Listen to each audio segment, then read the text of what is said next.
Hola a todos, todas, bienvenidos a un nuevo vídeo de eficiencia. Como veis, hoy le dedicamos al proceso de transcripción del ADN y lo primero, como no, es definir qué es la transcripción.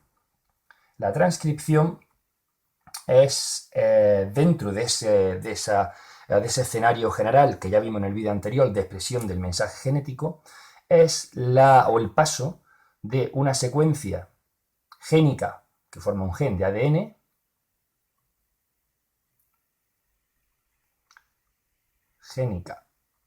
de ese fragmento de ADN que va a codificar para una proteína, a una secuencia de ARN. Y ese ARN puede ser de tres tipos. Son el ARN transferente, el ribosómico y el mensajero. Si os fijáis, todos forman parte o todos van a participar, están relacionados con la síntesis proteica. El transferente conforma esos ARN transferentes que van a llevar los aminoácidos a los ribosomas, el ribosómico parte estructural de los ribosomas, encargado de la síntesis proteica, y el mensajero el que lleva el mensaje del ADN a los ribosomas. Hay varias fases, vamos a ir viéndolas una a una, despacito y con buena letra, o lo intentaré. Las fases son, primera, como no podía ser de otra manera, de inicio o de iniciación.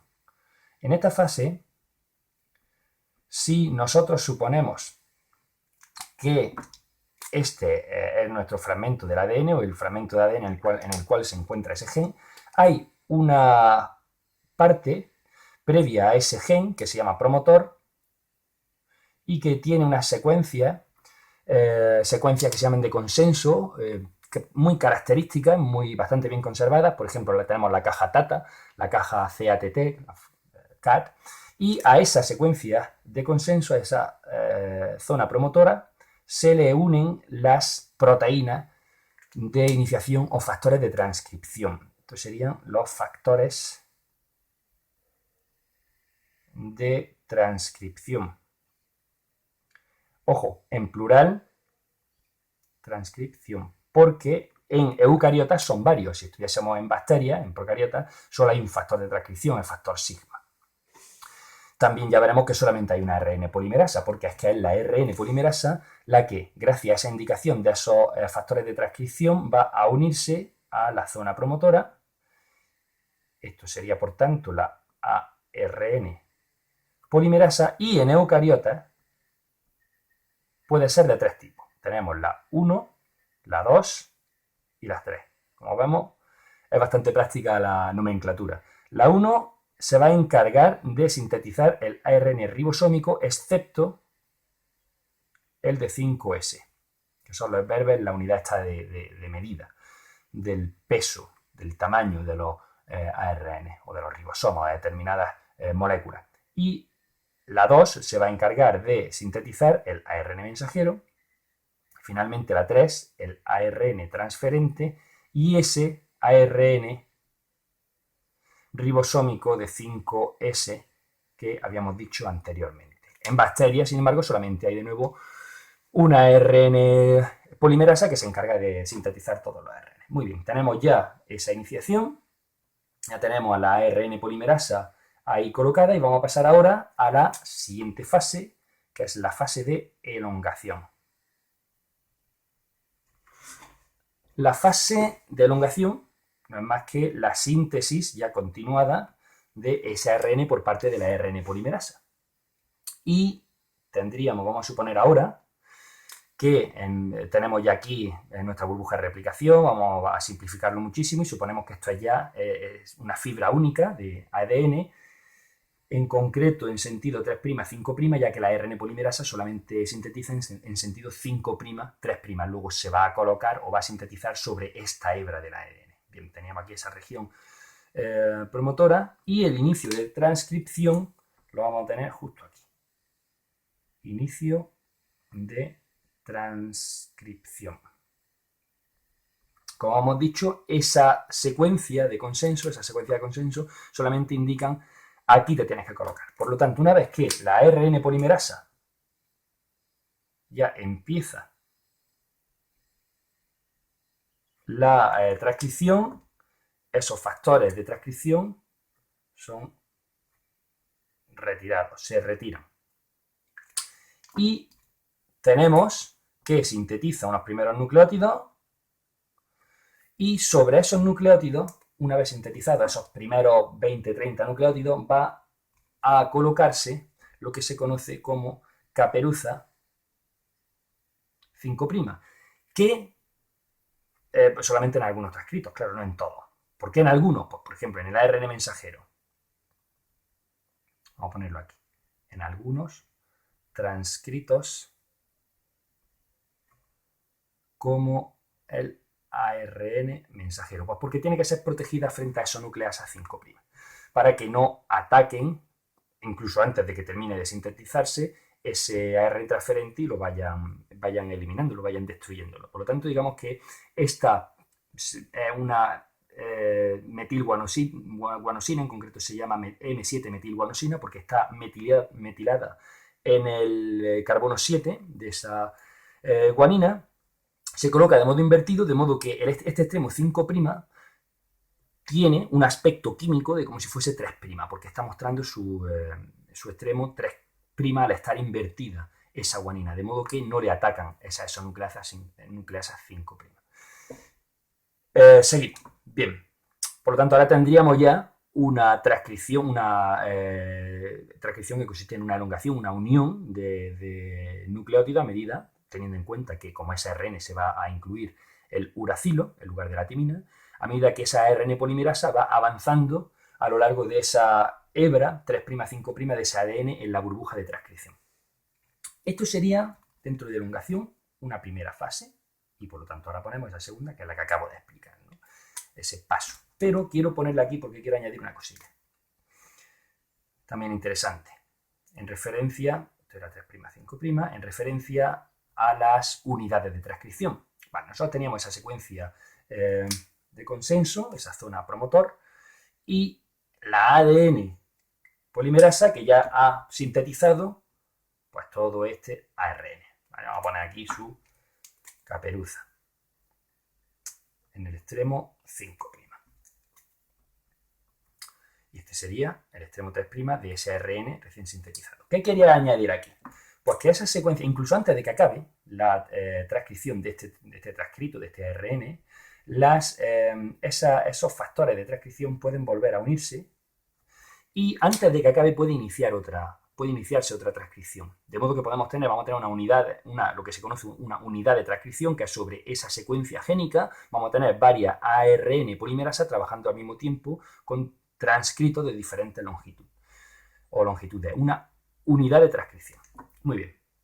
Es muy similar, como veis, en procariotas y eucariotas, quitando esos detalles que acabo de comentar. Seguimos con la siguiente fase, que sería la fase de finalización. ¿Y qué vamos a hacer en ella? Pues explicar cómo acaba. Finalización. Vale. Tenemos dos posibilidades. Una finalización independiente de Rho. Rho es el nombre que se le ha dado a una proteína que es un factor de terminación. Y en este caso no existiría esa proteína. Entonces, no hace falta esa proteína. ¿Por qué? Pues porque si nosotros tenemos aquí esa fibra de ADN sobre la cual se ha sintetizado el ARN, tenemos su extremo 3' aquí y su extremo 5' aquí, llegaríamos a la ARN polimerasa, que la tenemos aquí, con este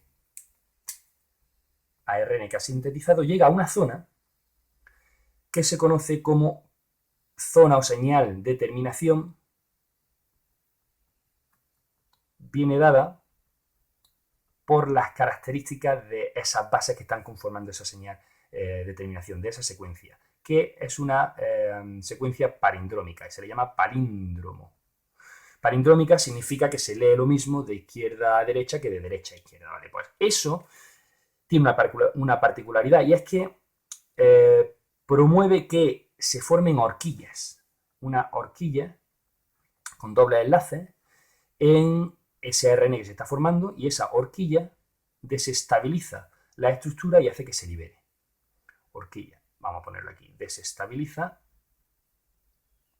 la estructura, esa estructura de unión con la ARN polimerasa y libera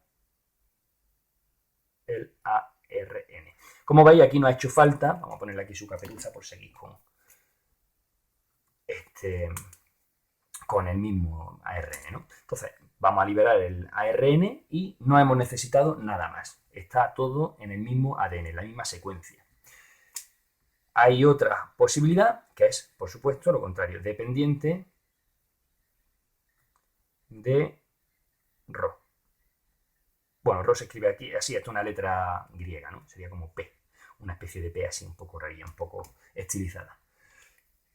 Vamos a ver qué ocurre aquí. Pues, os lo podéis imaginar, seguramente es bastante evidente, ¿no? Sencillo, intuitivo. Pues lo que ocurre es que efectivamente hay una zona a la que se va a unir una proteína, el factor Rho, se une a determinadas secuencias, son también señales de terminación, no palindrómica en este caso, y ese factor Rho, que se une ahí, es el que va a determinar, va a producir que la ARN polimerasa se desacople y libere así al mismo tiempo ese ARN que se ha producido. Vamos a colocarle aquí su caperuza. Tanto también tendríamos, en este caso, un desacoplamiento del ARN y finalización de la transcripción. ¿Aquí termina el proceso? Bueno, pues en procariotas sí, pues porque directamente pasaría ya este extremo 5', pasaría directamente a los ribosomas y empezaría incluso antes de que termine la transcripción, ya se empieza con el proceso de traducción. Sin embargo, en eucariotas sí que hay un proceso de maduración. En eucariotas ocurren dos cosas. Vamos a ponerlo aquí. Solo en eucariotas. Tenemos primero que ese pre-ARN, vamos a llamarle porque todavía no es un ARN que pueda salir del núcleo, ese pre-ARN mensajero, se le va a añadir una cola, se llama cola polía, que va a estabilizar, en el caso del pre-ARN mensajero, no siempre ocurre así, nosotros vamos a tomarlo en el caso del pre-ARN mensajero, ya que es el que nos va a llevar ese mensaje. De hecho, si os fijáis, he tomado siempre, ya que en otros transcritos, por ejemplo, la caperuza tampoco se añade, entonces estamos tomando como referencia ese ARN mensajero. Vale, pues en este pre-ARN mensajero, insisto que en otros no ocurre así, va a añadirse, aparte de esa caperuza que ya teníamos, lo colocamos aquí esquemáticamente, se le va a añadir también una poliadenilación, es decir, una secuencia de mucha adenina, que se conoce como cola polía, con mucha adenina, que va a tener su finalidad de protección de ese extremo 3', para que no sea eliminado por esos nucleases 3'. Van a eliminarlo, pero vamos a tener un tiempo, ¿no? Hasta que no acabe con la polía y no empiece a atacar a lo que es el transcrito del gen. Pero es que además, aparte de esa adición de la cola polía, tenemos una serie de partes, de secuencias, que le vamos a llamar intrones, que, vamos a ponerlo aquí, intrón, que se encuentran entre otras secuencias, que le vamos a llamar exones, y esos intrones no tienen traducción, es decir, son eliminados por un complejo ribonucleoproteico y se eliminan y luego se empalma, son eliminados y se van a empalmar, vamos a ponerlo aquí, los exones en un proceso que se llama splicing, que es corte y empalme, como digo, corte de los intrones y empalme de los exones, que realiza una proteína que se llama espliceosoma, una enzima que corta en estas dos partes y luego se produce el empalme por una ligasa. Luego, lo que sale al citoplasma va a ser un ARN maduro tendríamos ya el ARN, en este caso mensajero, maduro, y tendría una secuencia constituida solamente por exones. Tendríamos, por supuesto, nuestra cola poli A, solamente los 3 exones que he colocado antes, las partes con traducción y con nuestra caperuza. Luego ya tendríamos ese ARN maduro perfectamente preparado para salir a producir la traducción en un ribosoma en el citoplasma. Cabe decir aquí que, si bien los procariotas, las bacterias, no producen un proceso de maduración de su ARN mensajero, como he dicho antes, de ninguno de sus ARN, no tienen intrones, pero sí que es verdad que tienen o sí le añaden una cola poli A. Sin embargo, tiene un sentido diferente. No es para una protección de ese ARN que va a salir al citoplasma, sino es un indicador de, bueno, este ARN ya no lo necesitamos, empieza la exonucleasa detecta esa cola poli A y empiezan ya a degradarlo. Pues esto es todo, espero que haya resultado sencillo, de ayuda, darle a like, nos vemos en otro vídeo de eficiencia. Hasta la vista.